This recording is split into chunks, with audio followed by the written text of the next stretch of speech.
No princípio, quando a humanidade ainda caminhava entre sombras e descobertas, havia segredos escondidos nos céus, segredos que poucos ousariam revelar. Entre as páginas mais enigmáticas dos antigos escritos sagrados, surge a figura de seres misteriosos, os vigilantes. Homens e mulheres comuns, vivendo em aldeias simples, jamais poderiam imaginar que o destino da Terra estava prestes a ser alterado por esses seres celestiais. Eles não eram homens, mas também não eram deuses. Eram anjos enviados para vigiar, para guardar, para observar o curso da criação. Mas algo aconteceria, algo que mudaria para sempre a história da humanidade. E você que me ouve agora já se perguntou por que os textos antigos, como o livro de Enoque, insistem em revelar um segredo tão perturbador, escondido por séculos? Quem eram realmente os vigilantes? E por que sua presença trouxe destruição em vez de bênção? A cada palavra, a cada relato preservado em manuscritos esquecidos, cresce a sensação de que havia um plano maior, um propósito celeste. Mas dentro desse propósito também havia escolha.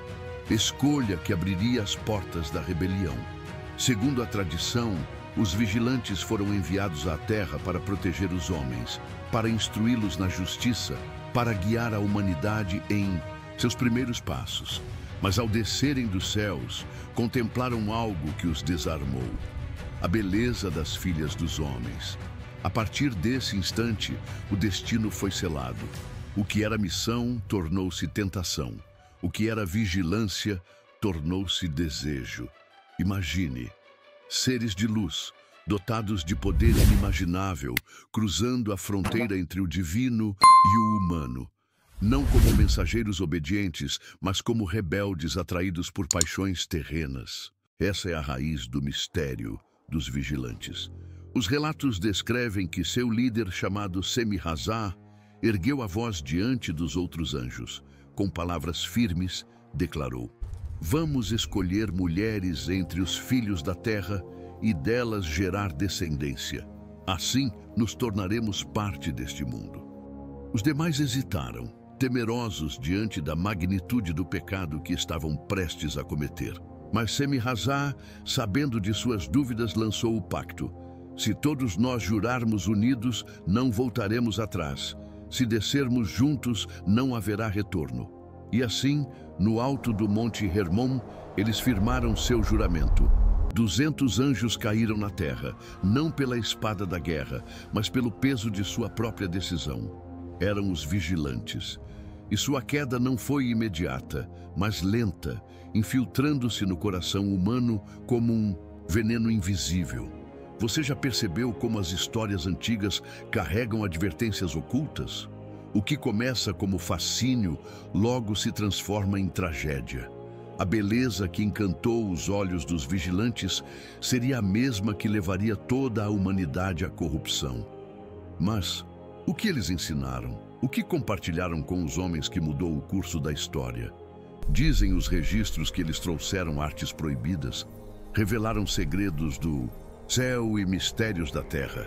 Ensinamentos que pareciam avanço, mas na verdade plantavam destruição.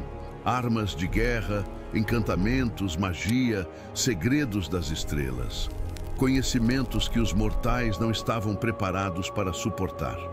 Cada passo dos vigilantes entre os homens marcava uma ruptura entre o que era puro e o que se tornava corrompido. O sagrado tornava-se profano. O divino tornava-se humano, e o humano buscava ser como os deuses. Aqui começa a história da rebelião. Aqui nasce o mistério do dilúvio que viria. Mas antes do julgamento, havia de crescer uma geração, uma linhagem proibida, fruto da união entre o céu e a terra. Os gigantes, seres de poder incontrolável, filhos da desobediência, destinados a dominar o mundo com violência e terror. Mas isso é o que vamos descobrir no próximo capítulo. E se eu te dissesse que a própria origem dos gigantes, os Nefilim, está diretamente ligada ao pacto desses anjos caídos? e que o motivo do grande dilúvio não foi apenas punir a humanidade, mas erradicar essa linhagem proibida da terra? Prepare-se, porque no próximo capítulo você conhecerá a descida dos filhos do céu e entenderá como o fascínio dos anjos se transformou na maior tragédia da humanidade, a descida dos filhos do céu. Imagine por um instante o silêncio dos céus, um silêncio quebrado não pelo som de trombetas, mas pelo sussurro da rebelião. Os anjos, aqueles que deveriam ser guardiões, contemplaram a terra não mais como observadores, mas como desejosos participantes de sua história. Era noite quando o pacto foi selado. Sobre o cume do Monte Hermon, um dos lugares mais altos e imponentes da região, 200 seres de luz firmaram seu juramento. Não havia retorno. O céu perderia seus filhos e a terra ganharia hóspedes que jamais foram convidados. As tradições descrevem aquele instante como o mais sombrio desde a criação, pois o que se iniciou como missão tornou-se queda. Os filhos de Deus desciam à terra, não como mensageiros, mas como rebeldes. Imagine aldeias pequenas, homens preparando seus campos, mulheres cuidando de suas famílias, crianças correndo entre as vinhas, e de repente olhos celestiais os observando. Olhos que não deveriam desejar, mas desejavam. Olhos que não deveriam escolher, mas escolheram. Eles vieram em esplendor, em formas majestosas, em aparências que fascinavam. Para os homens, pareciam deuses. Para as mulheres, um mistério irresistível. E assim começou a união proibida. Os anjos tomaram esposas humanas e delas geraram descendência. Mas essa não era uma descendência comum. Cada nascimento trazia ao mundo algo maior, mais forte, mais imponente do que qualquer homem poderia imaginar. Eram gigantes, eram os Néfilim. E você que me ouve agora já se perguntou: como seria conviver com seres que ultrapassavam em altura, força e poder todos os mortais? Seres que carregavam dentro de si a corrupção dos céus misturada à fragilidade da terra. Essa geração proibida cresceu rapidamente. Eles não eram apenas maiores em tamanho, mas em apetite, em violência, em orgulho. Dominavam terras, escravizavam povos, devoravam tudo o que encontravam. E a cada passo que davam, a criação clamava em dor. Mas não apenas os filhos chamaram a atenção. Os próprios vigilantes ensinaram aos homens segredos ocultos. Segredos que não estavam destinados a eles. Armas foram forjadas, espadas afiadas, lanças erguidas.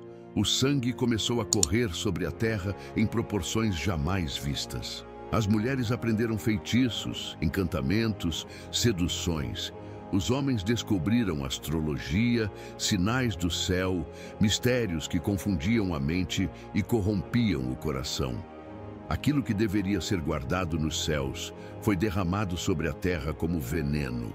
Os povos, fascinados, acreditaram estar recebendo conhecimento divino, mas na verdade estavam sendo conduzidos à perdição.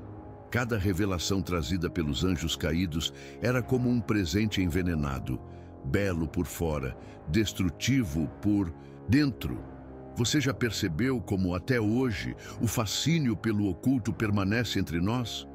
Não é coincidência, pois o mesmo desejo que levou os vigilantes a abandonar sua morada celeste ainda ecoa no coração humano. A terra estava se transformando em algo irreconhecível. A violência multiplicava-se, a corrupção crescia e o que Deus havia chamado de muito bom na criação agora estava se deteriorando diante de seus olhos. E tudo isso por causa de uma decisão, uma escolha feita naquela noite no Monte Hermon. Mas o mais impressionante ainda estava por vir, pois os gigantes, os Nefilim, não eram apenas fruto da desobediência. Eles se tornariam a razão para o juízo. Uma geração inteira de seres híbridos, destinados a reinar pela força e pela tirania. É aqui que a história ganha contornos ainda mais sombrios. Pois a humanidade, em vez de resistir, cedeu. Em vez de clamar pela pureza, aceitou o poder. E assim, os homens passaram a adorar os caídos, elevando-os como deuses, erguendo altares, sacrificando vidas. E enquanto isso, do alto dos céus, o Criador observava. Sua paciência tinha limites, o relógio da história estava correndo, e quando os céus se enchem de corrupção, o juízo não demora a descer. Mas antes do dilúvio, antes da sentença, havia de crescer o clamor da terra. A própria criação gemia sob o peso da violência. E os anjos caídos, orgulhosos, acreditavam estar além de qualquer consequência. Eles estavam enganados. O pacto no Monte Hermon. Havia chegado o momento decisivo, o instante em que anjos deixariam de ser apenas observadores e se tornariam protagonistas da tragédia humana. No coração da noite, sobre a imponência do Monte Hermon, erguiam-se 200 seres celestiais. Suas vestes cintilavam como fogo, seus olhos refletiam as estrelas, e suas asas, embora ainda brilhantes, estavam prestes a perder a glória. O silêncio pairava, mas não era um silêncio de paz. Era o silêncio que antecede a rebelião. À frente deles estava Semi-Razá, o líder destemido, cuja voz ecoava como trovão. Irmãos, todos vós contemplastes a beleza das filhas dos homens, e todos sentistes a mesma chama arder em vossos corações. Se apenas eu descer, serei condenado sozinho. Mas se descermos juntos, seremos fortes, não haverá retorno, não haverá arrependimento. Juremos e façamos pacto eterno sobre este monte. Um por um, os vigilantes ergueram suas mãos celestiais e, diante do próprio céu que um dia os recebera, juraram fidelidade à queda. Esse juramento não era apenas palavras, era um rompimento definitivo com a ordem divina. Era a assinatura de um contrato proibido, selado não com tinta, mas com desejo, orgulho e rebeldia. O monte que outrora se erguia como símbolo da criação, tornou-se palco da corrupção. Hermon, um nome que desde então carregaria o peso da desobediência. Agora, imagine a cena. Homens e mulheres simples olhando para o céu naquela noite. Luzes atravessando os ares, como se estrelas despencassem do firmamento. Para eles, parecia glória. Mas, na verdade, era o início da maior corrupção já vista sobre a terra. Cada vigilante tomou para si uma mulher. Cada um iniciou uma união proibida. E dessas uniões nasceram seres gigantescos, de força descomunal e coração violento. Os Nephilim. E você que me acompanha, pense, como o mundo reagiria ao ver nascer homens de 4, 5, até 6 metros de altura? Como viver sob o domínio de gigantes que não se saciavam nem com alimento nem com sangue? Pois foi isso que aconteceu. Os Nephilim, filhos do pacto no Monte Hermon, passaram a devorar tudo o que encontravam. Animais, colheitas, homens, mulheres. Nada era suficiente para satisfazer sua fome. A terra estava se tornando um campo de destruição, e não parava por aí. Os vigilantes, como mestres sombrios, continuavam a ensinar segredos aos humanos. Um deles ensinava a forjar espadas, outro a preparar venenos, outro a ler as estrelas, outro a manipular encantamentos. O conhecimento, que deveria ser uma dádiva, tornou-se maldição. O homem comum, que antes vivia da terra e da simplicidade, agora se via em meio a guerras, feitiçarias e idolatria. Os vigilantes foram adorados como deuses, altares foram erguidos, sacrifícios foram oferecidos. E cada vez mais a terra se distanciava de seu Criador. Mas no céu, o juízo estava sendo preparado, pois Deus via cada lágrima, cada violência, cada sangue derramado. E a paciência divina tem limite. E no coração da terra, o peso do pecado tornava-se insuportável.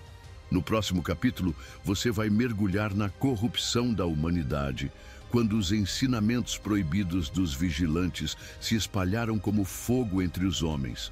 O pacto havia sido selado. Os anjos descidos já caminhavam entre os homens. E os gigantes, frutos de sua rebelião, cresciam em número e poder. Mas o que talvez mais tenha ferido a terra não foi apenas a presença dos Néfilim. Foi o conhecimento proibido que se espalhou como veneno entre os mortais. Um a um, os vigilantes começaram a ensinar.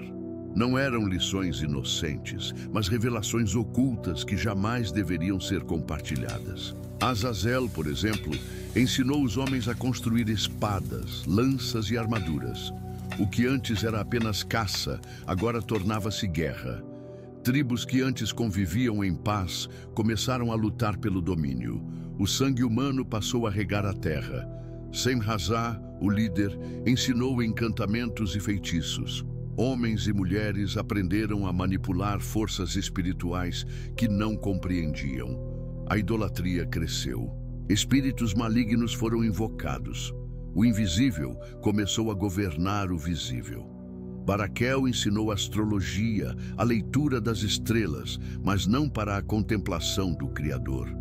Ele deu ao homem o poder de interpretar sinais, de prever guerras, de tentar manipular o destino.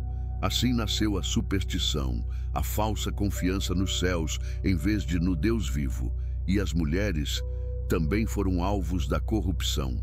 Elas aprenderam, através de outros vigilantes, artes de sedução, pinturas para o corpo, adornos para atrair. A vaidade floresceu. O coração humano foi sendo conduzido ao orgulho. E o céu se enchia de indignação. As tradições dizem que até mesmo os animais foram corrompidos. Experimentos proibidos misturaram espécies. A criação começou a perder sua ordem. O mundo estava se tornando irreconhecível. A violência não tinha limites. O prazer era sem freios. A corrupção havia atingido a raiz da humanidade. E você que me ouve já percebeu como o fascínio pelo oculto, pelo poder e pela glória continua presente até hoje? Isso não é novo. É a mesma semente plantada no coração dos homens naquela época, regada por mãos que jamais deveriam ter descido. Mas diante desse caos, havia um contraste. Enquanto multidões se entregavam ao engano, um homem caminhava contra a corrente. Seu nome era Noé. Diferente de sua geração, ele não se curvou aos vigilantes. Não ergueu altares aos Nefilim, não buscou poder nos encantamentos. Em meio à escuridão, Noé encontrou graça diante de Deus. E é aqui que a história muda de tom. Pois, se a corrupção se multiplicava na terra, Deus já preparava um escape. O dilúvio não seria apenas juízo, seria também salvação. O céu já se movia. O Criador já decretara: a terra está cheia de violência por causa deles. Eis que os destruirei juntamente com a terra. A paciência divina havia chegado ao fim. O juízo estava próximo. No próximo capítulo, você vai testemunhar a voz de Deus e o chamado de Noé. O momento em que um homem comum é escolhido para carregar nos ombros a salvação de toda a humanidade. Do ventre da rebelião, nasceram seres jamais vistos na criação. Eram homens em aparência, mas de proporções colossais. As tradições antigas contam que os Nefilim não eram apenas guerreiros, mas também engenheiros de cidades imensas, construtores de monumentos que desafiavam o céu. A torre, os palácios, os templos, tudo parecia crescer com eles. Mas quanto mais alto erguiam suas obras, mais fundo a humanidade descia em pecado.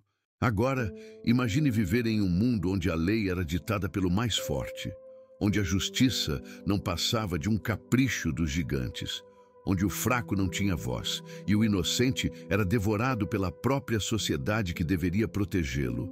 Esse era o cenário.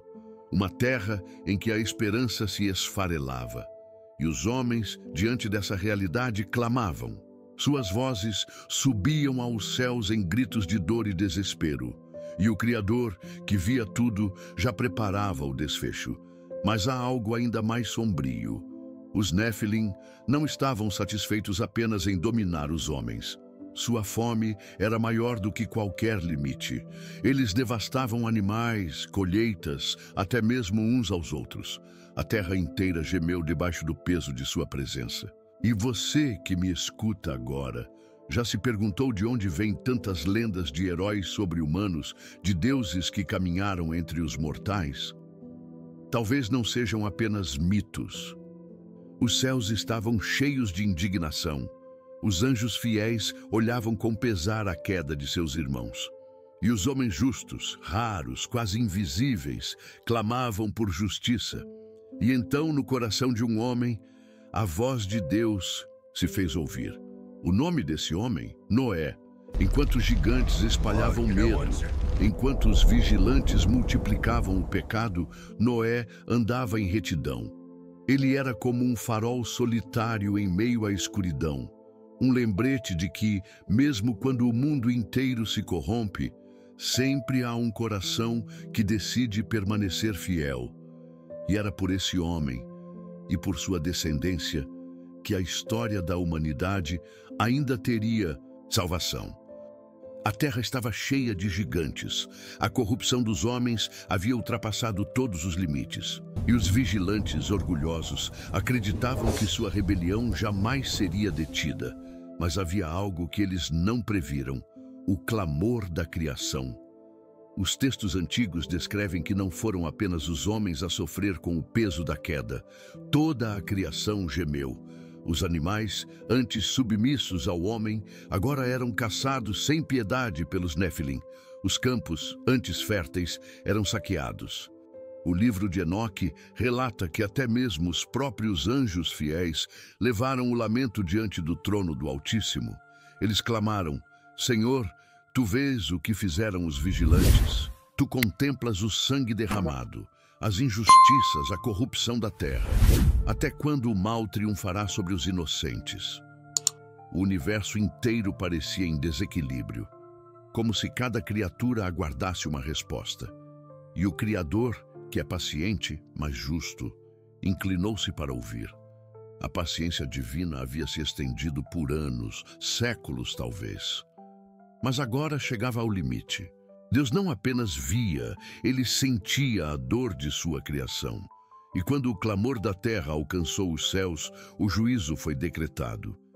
Não contenderá o meu espírito para sempre com o homem. Seus dias serão limitados. A terra está cheia de violência. Eis que destruirei toda a carne. O decreto do dilúvio estava selado. Mas antes da destruição, houve misericórdia. Pois, em meio ao caos, havia um homem que caminhava diferente: Noé. Noé era um contraste vivo. Enquanto os povos buscavam feitiçarias, ele buscava a presença de Deus. Enquanto os homens se dobravam diante dos Néfilim, ele permanecia firme em adoração ao Criador. A Escritura diz: Noé era homem justo, íntegro em sua geração.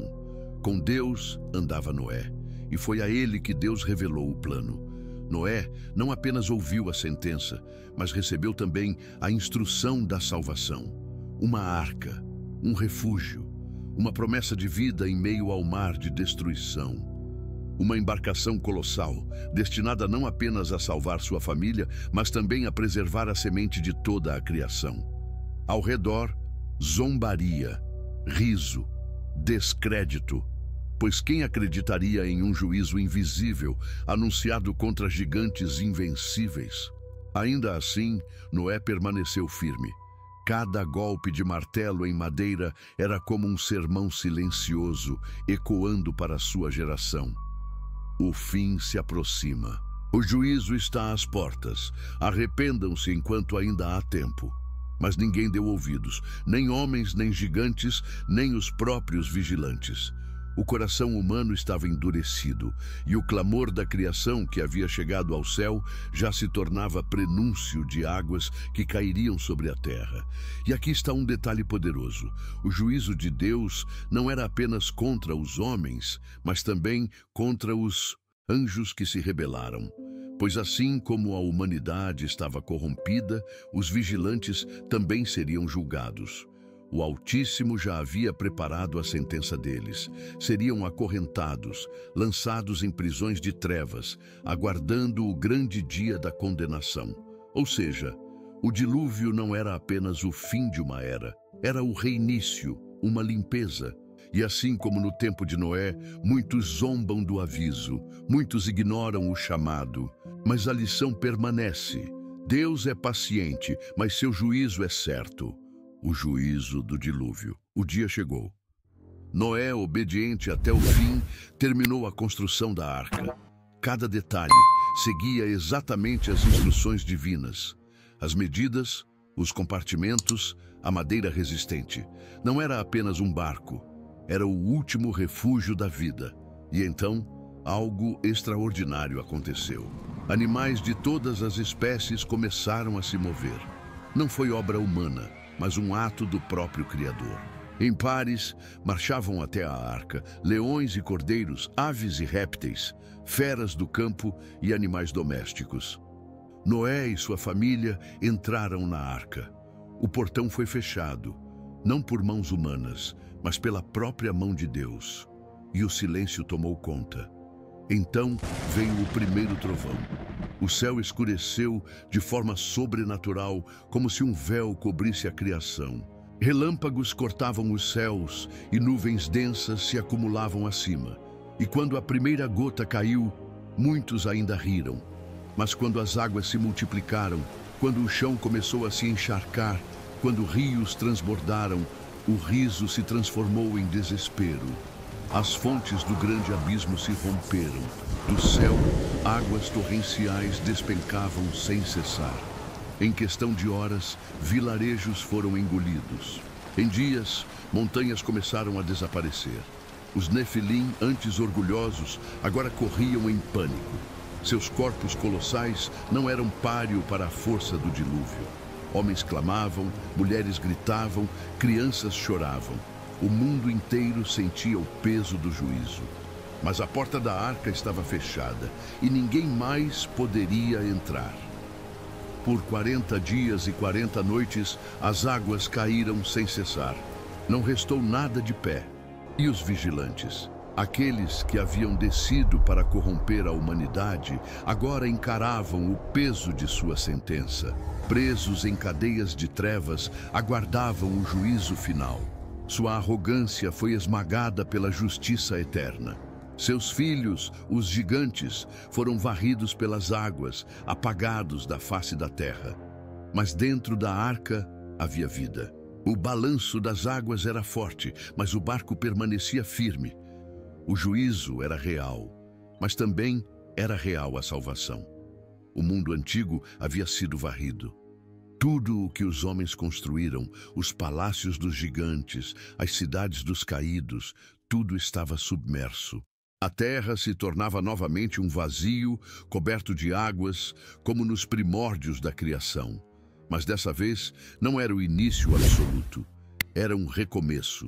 E quando finalmente as chuvas cessaram, as águas começaram a baixar, revelando uma terra diferente. Uma terra limpa, purificada, preparada para um novo capítulo da humanidade. No próximo capítulo, você vai testemunhar a prisão dos anjos caídos, seres poderosos que desafiaram o céu e agora enfrentam as correntes da justiça divina. Descubra como o juízo de Deus se manifesta e como o destino desses seres mudou para sempre, deixando um rastro de mistério e advertência para toda a criação. O dilúvio havia passado.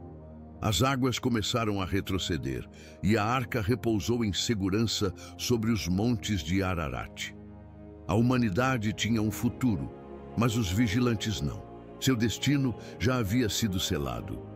Enquanto os homens buscavam recomeçar, nos céus e nos abismos, acontecia outro julgamento. Não contra carne e sangue, mas contra os espíritos rebeldes que haviam ousado desafiar o Altíssimo. Os vigilantes, aqueles que desceram sobre o Monte Hermon, agora estavam diante do tribunal divino. O livro de Enoque descreve esse momento com detalhes aterradores. Os anjos caídos foram trazidos à presença de Deus, e diante da luz eterna toda a sua glória corrompida desapareceu. Aqueles que antes pareciam grandiosos, agora tremiam como prisioneiros. E então veio a sentença. Vocês que abandonaram seu lugar no céu e corromperam a humanidade não terão perdão. Serão lançados em prisões de trevas, acorrentados até o grande dia do juízo final. Imagine a cena. Milhares de seres celestiais, outrora resplandecentes, agora vergados sob o peso da condenação. Correntes de fogo os envolviam. Portais se abriram não para cima, mas para baixo. Abismos insondáveis preparados para eles desde a fundação do mundo. E os vigilantes foram lançados ali, não em um lugar comum, mas em regiões que os antigos chamavam de Tártaro, mais profundo que o próprio Hades, mais sombrio do que qualquer vale conhecido. Ali não havia luz, não havia cânticos, não havia esperança. Apenas silêncio, trevas e a espera do juízo final. Seus filhos, os gigantes, já haviam perecido nas águas do dilúvio, mas seus espíritos também não encontraram descanso. Textos antigos relatam que os espíritos dos Nefilim se tornaram os demônios errantes da terra, perturbando os homens até hoje. Assim, a rebelião dos vigilantes não terminou apenas no passado. Ela deixou marcas que ecoam pelo presente. Pense comigo.